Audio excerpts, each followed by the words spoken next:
New generation.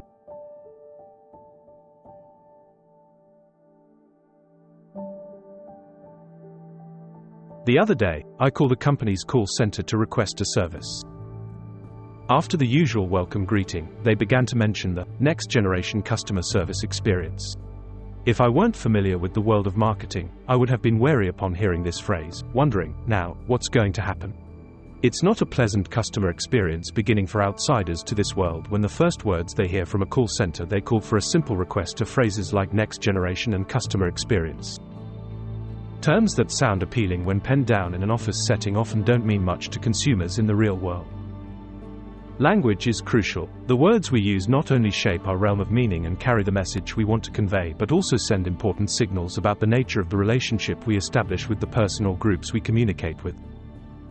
Are you speaking to the consumer in a condescending manner? Are you approaching him as equals? The understanding in your relationship is hidden in your choice of language.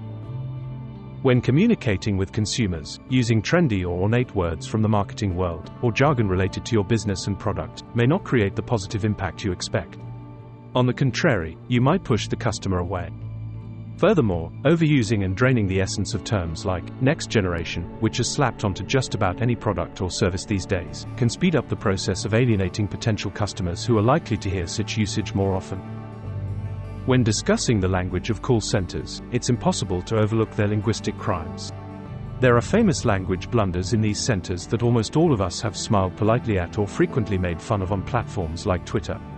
Typical examples of phrases that are far from proper language use. It would be a valuable move for call centers to eliminate such phrases from their vernacular. Call centers represent one of the primary touchpoints where consumers interact with brands and companies. Therefore, through the services provided at these centers, you significantly shape both the quality of your service and the perception you want your customers to have about your brand. If we set aside the importance of the words you use while serving your customer at your call center, undoubtedly, the most critical aspect is how you provide this service. How much effort does your customer have to make to get this service and reach a result? To be honest, I struggle. Firstly, the call center representative tried to persuade me not to get the service I was requesting. They did their best to guide me into believing I didn't need the technical service I was asking for. However, after a brief mutual persuasion process and my two strong arguments, the call center representative agreed to provide the service. My first impression of the next-generation customer service experience was that the company wanted to spend as little as possible on technical services, even if it meant compromising the quality of the service offered to me and hesitating to fully meet my needs. I also carefully tracked how long the service from the company's call center lasted. After a few rings, the total service time reached 8 minutes and 40 seconds. This includes menu listening, music in between, and fulfilling my request, everything included. Therefore, the second thing I learned about the next-generation customer service experience is that such services take a very long time.